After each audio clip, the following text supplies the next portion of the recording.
And welcome to Rauta. It's interview time in the summery city of Turku. And today we have a special guest in so many ways. It's Mr. Harald Mentor. He's a video maker, a movie maker, he's a producer, he's a musician. List goes on, and we're gonna talk about label stuff, we're gonna talk movies, we're gonna talk, obviously, music. Let's welcome Harald Mentor. Man behind so many bands and stuff. But today you have arrived to the city because of your black metal documentary and also some noise documentary. You wanna elaborate what's going on? Yeah, I made those two movies, Eternal Flame of Gehenna and Noise of Finland in 2011. And now it was like a music documentary fest in Turku, so they wanted to dig those old flicks from the dusty cellars to show them to people once again. Yeah, you've known mostly, I mean, in the movie business or industry for your Finnish black metal documentary, which was released already a few years ago and then also got some foreign distribution. Yep. How was this? How was the welcome in outside Finland? Well, I'm not very. I don't know much about the feedback from the abroad. It's very small. It was shown in China in some movie festival, but I don't know anything about the feedback from there. So it was probably went just over their heads or something. Yeah, well, people who have been watching black metal documentaries usually probably are thinking the Norwegian ones, which sometimes, at least to me, look like kind of a, hey, welcome to Norway, we have some cool bands and nice whatever. And they are not so much about ideology or the people behind bands and black metal in that whole package. But yours delved very deep into the very essence of black metal. There was a lot of talk about Satan, lots of talk about religion, also about male versus female in black metal, many topics, and you got very nicely covered huge amount of Finnish black metal scene. So in Finland at least that is very, well, how to say, nicely welcomed and good feedback. But you mentioned China, but has it gone, in other kind of a big markets of black metal? It was released in all the Scandinavian countries, but it didn't sell very well there. I think I have no feedback from Sweden, Norway, or Denmark. No sales figures even. Well, the sales there were very small, so it was mostly celebrated in the Finnish market. So there was some labels who wanted to release it in United States or so, but the licenses and stuff like that never went further. It's in YouTube, I think, with subtitles, so it has some feedback from the abroad, but it's pretty positive, but nothing mind-blowing. In Finland it was very successful, so it was it kind of died abroad.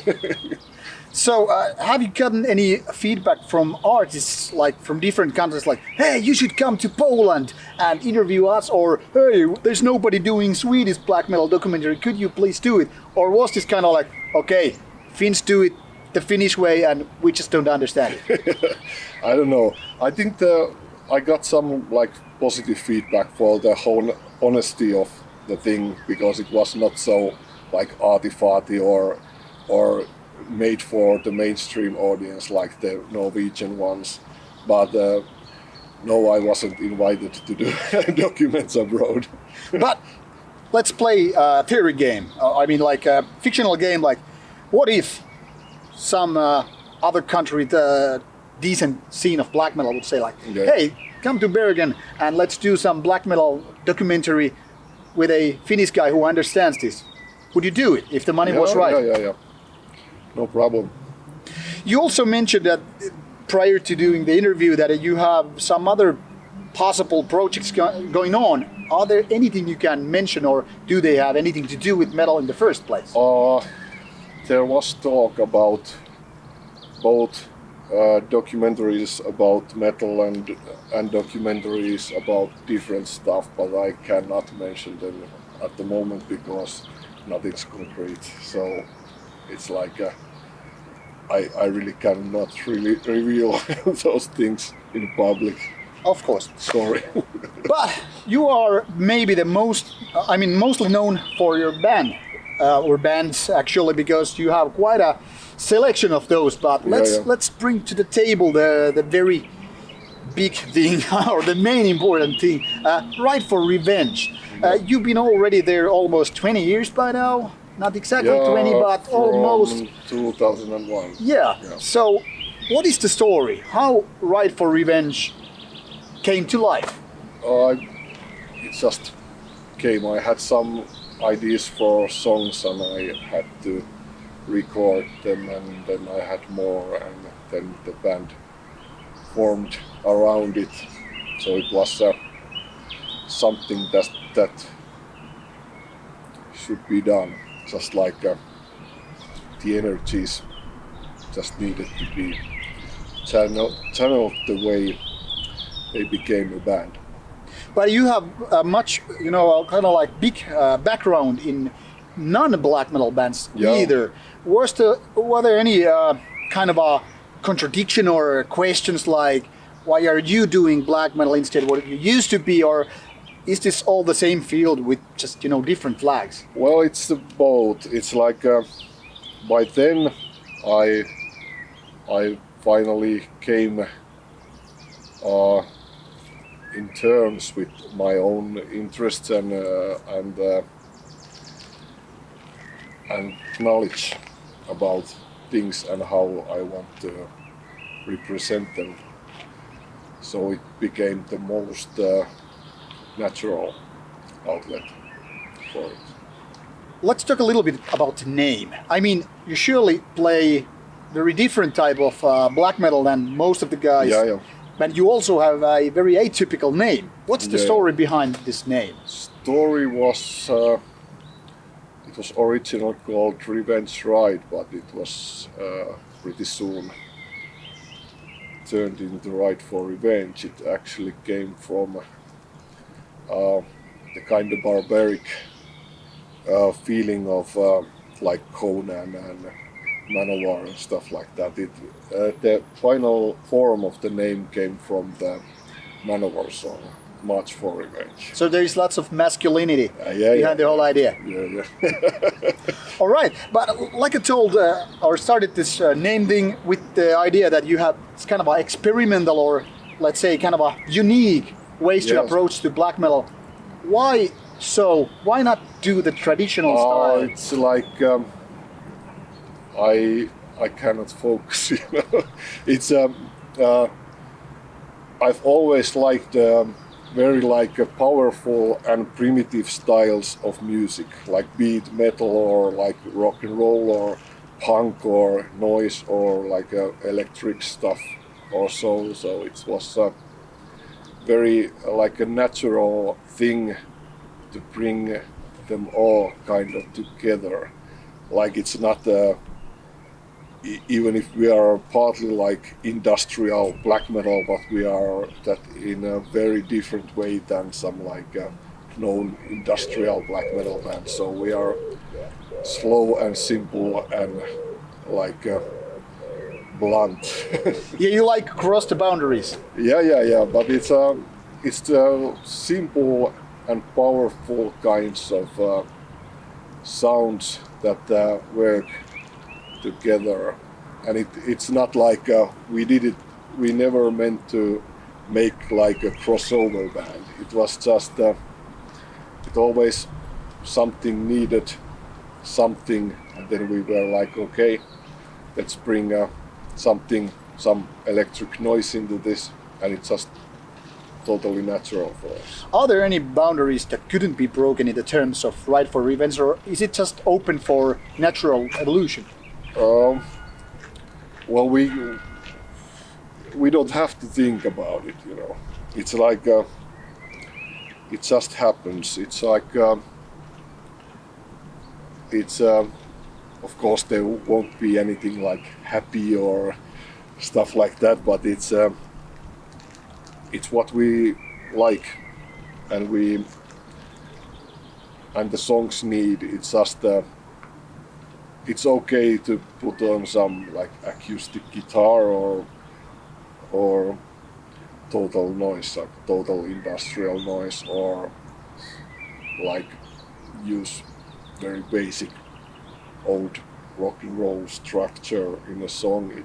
It's there's no limit in that way. We are not like, okay, we must stay here to be like for revenge, black metal or something. It's just everything goes so naturally and still sounds like ourselves. So it's a blessing, yeah.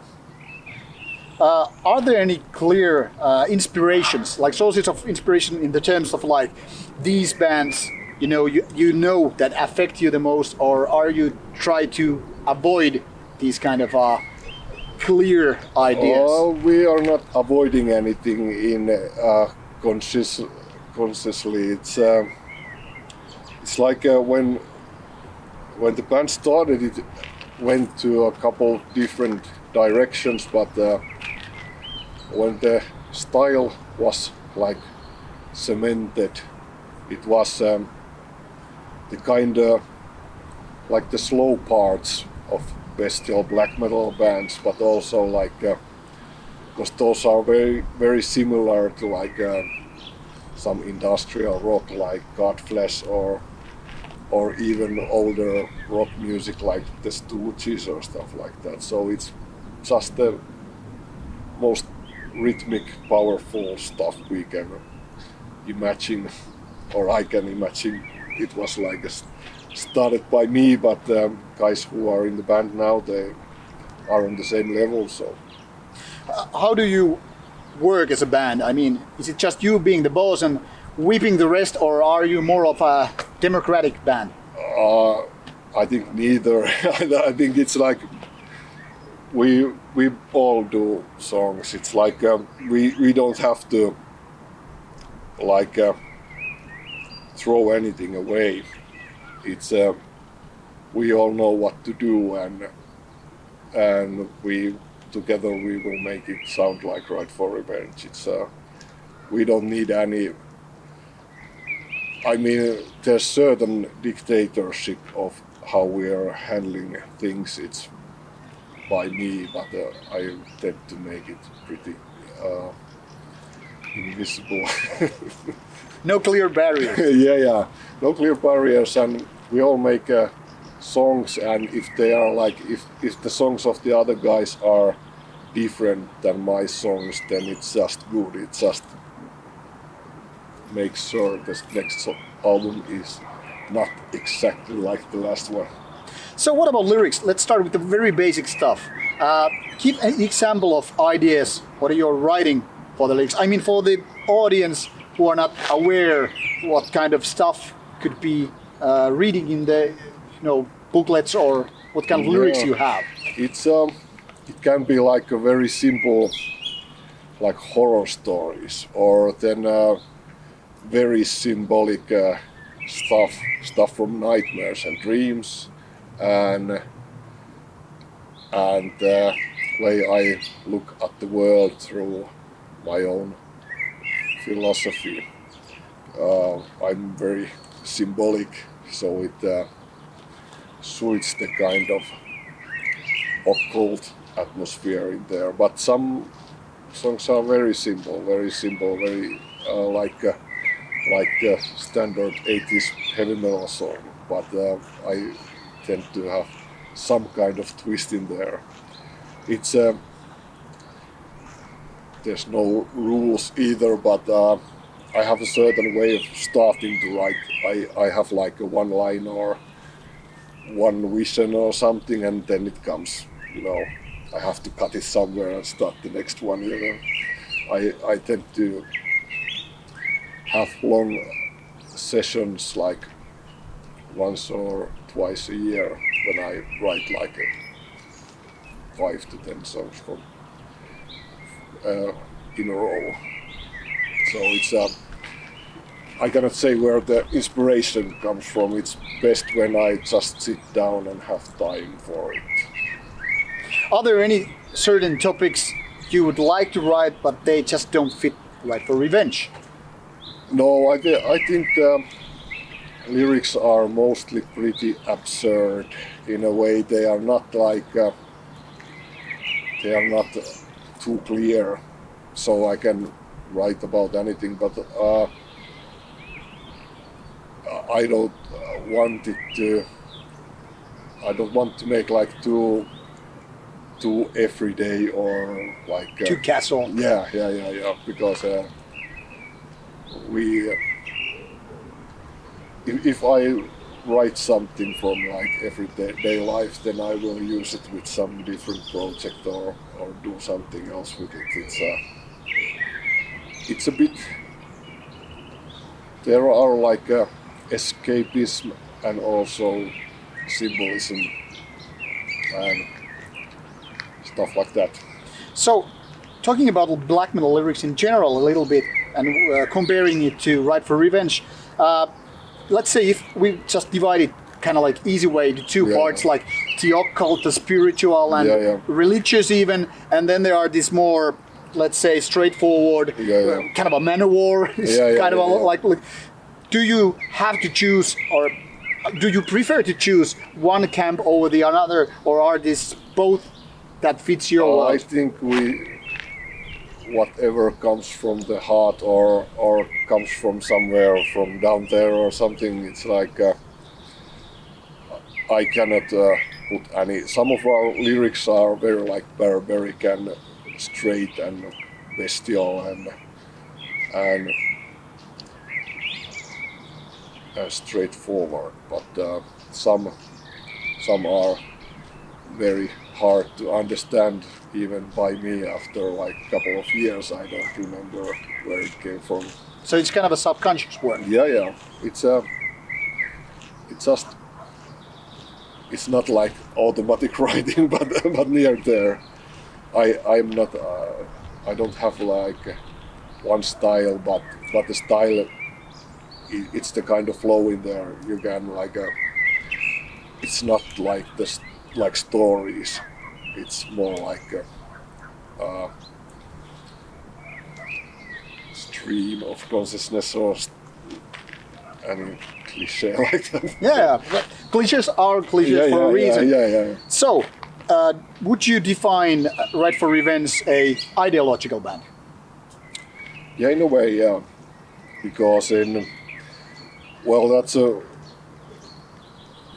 again a very hard to put that line. What's ideological? It's I'd call it occult black metal, like lyrically. Okay, let's be honest about it. How much lyrics weigh in your opinion in music in general? And by that I mean, how much do you care if lyrics suck? For example, if you listen to some other band and read the lyrics and they're crap, I'm just gonna throw this into the can, or does it even matter? Because I know for myself that I think that good lyrics weigh a lot, and they have some importance. You know, like everybody also knows that in teenagers we know the lyrics back and forth of our favorite bands. But then again, there are so many good bands musically which have just crappy lyrics, and at least I cannot, just toss them away because they suck in the lyric wise. But I don't know how other people feel. So, what's your opinion about this? Well, it's like I can listen to albums or songs with bad lyrics if they are musically good enough. But then when you have it, the strong, everything strong, of course it's better. But of course there are some stuff that I find, I personally find just too stupid. Like I cannot listen to Like, could you imagine listening to, say, Christian black metal? Like, okay, this is musically great, and oh fuck, what a Jesus praise. That's a bit too much. Exactly, we all have our boundaries. So let's talk a little bit of your mindset when it comes to ideological side, be it religion, politics, and stuff. How much you let this part of your mind to go on hand in hand in the band, and how much you just have to keep a distance between yourself and your band self, if that makes any sense. Yeah, of course. There's I have my everyday self, but it's like I'm open to discuss this anywhere, so it's with anyone, so it's not a kind of problem. I don't have to be careful about it. You've also played in, say, Goat Moon live, Yeah. and that has very strong right-wing stigma. Yeah. Well, these kind of stigmas usually kind of a stick, and then you Yeah. don't just remove them like a sticker. What's the whole? Yeah, exactly. So, how does this kind of stuff concern you, or does it? It doesn't concern me. It affects me, of course. It's like okay, we cannot go to like mid-European, Central European festivals to play because there will be like a attack. We were like a band from, it was Holland, I think. It was like a scheduled like a Finnish black metal night or something, but they had to like change half of the lineup because of these threats from the left wing. But it's like if I lose an opportunity like that, it's like I do something else. It's I can do something else with that time. It's not that big of a deal, especially if we don't get to rehearse. Then if we're like rehearsing very little, so if we were like rehearsing for 2 months for that show, then it would have concerned me. But now I didn't lose anything. So Do you consider yourself a political person? well, that's a tricky question. I mean, do you have to put yourself on a side? I have a political opinions and some of them can be labeled like fascist and some will be labeled like anarchist, but I am not like a one-track mind person in that way. It's like I don't have any moral concern about those things. It's not I find it fucking ridiculous that people still find some band lyrics like offensive nowadays. It's Oh my god, metal band having offensive lyrics. Oh shit, I'm gonna piss my pants. 2018, so it's I don't have any concern about it. I've played in Goat Moon, I've released some national socialist black metal, and I've worked with people from all kinds of scenes, and kill me or sue me or something. Yeah, this is a great way to build a bridge to your release work as a label guy. Also, Bestial Burst is the main baby in the release business. So, could you imagine releasing, like albums if they're musically okay, if the guys are okay from both camps, meaning left and right? Does it matter? Are you more about the music and the right people, or are there boundaries? I think it's the general release and the concept. I'm actually surprised that there are now no like credible excuse my French, credible left-wing black metal, because there would be like tasty subjects from there, but they are not exploited to any extent. So it's like these left-wing black metal bands seem to be like some crusty hardcore bands with some black metal chords and then some leftist lyrics, and it just doesn't make it like black metal to my soul or ears. But I haven't released leftist black metal because there aren't any good, but I have released like a different kind of music. I have released on Bestial Burst. I have released like grindcore bands with members who are leftists, and as far as them, I agree with their art. It's not a problem for me. I get along with people around the world from all kinds of backgrounds. Yeah, you mean you've been known as a kind of guy, at least in my opinion, who gets along, and you don't have an issue with this and that, even though you of course have your opinions. Yeah. So where does religion fall in your world? Religion, I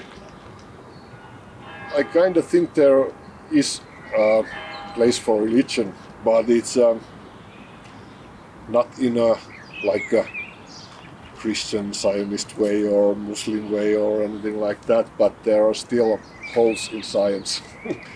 And that's the root of religion, I think, what you cannot explain. Because you know where the original explosion came. Like the Hawkins said there was nothing before it, like no reason or anything. But ain't that religious as well, you know? But do we need religion to fill the gaps, or can we just accept that okay, there are gaps in science? I think that's a personal choice, but of course you always have your own calling, you know, to do something. Can you explain why are we doing this here? You know, yeah. And I'm open for answers. Yeah. But it's like I don't have anyone to, you know, I have this calling to do this kind of stuff. And I believe in it, and I'm a little superstitious as well. I mean, like... There's a ghost behind your back. Yeah, I know, but, you know, Mondays always suck for me, so Okay. But before we have to quit, because I know the time is running and blah. But your labels, which are your, like, top 3 favorites? Which one are you like label. most? You know, your releases of your own bands, but the ones that you put out in the world. I put out the mini CD version of Devilry Stormbolt. It's very raging Finnish death metal release, very underrated. And then I did that Thrashing Relics compilation with old Finnish thrash metal demos, and I'm going to put another out this year, so those are kind of my, like when I was 14, kind of special things. Then the Eska Totsoa CD was like a very spacey keyboard synth music, that's very special. But those came to mind first now. Of course, they are all great. So, should you have pick, I don't know, 1 or 2 bands that people should be listening to because either they are good in music-wise or smart or whatever? Should. From my label or from the world? Around the world. What inspires? I think I myself released that Ortank CD by the Russian band. They're fucking awesome. From somewhere else. I don't know, too many to mention one, you know. Okay, but before we conclude, now it's time to share your wisdom. If you had like 1 or 2 hints or like lines or rules or whatever, like what should people do or think? Well, they should do what they think. So no posing? No, yeah. It's be yourself, believe in what you do, and make the other world believe it too. I mean, make the whole world believe it too, and the other world as well. And the other world. Well, this is great. Piece of wisdom to conclude what we have going on here. Lots of stuff, and we don't have all the time in the world to go through Bestial Burst, Right for Revenge, and all the other bands. But go check out the documentary, get to know what Bestial Burst is all about, and check out some Right for Revenge that is not your typical Finnish black metal or for any country. Thank you for being here. Have a blessed future, or whatever that would be, and see you soon for more stuff coming your way. Don't be a douchebag. This is some good shit, and think for yourself.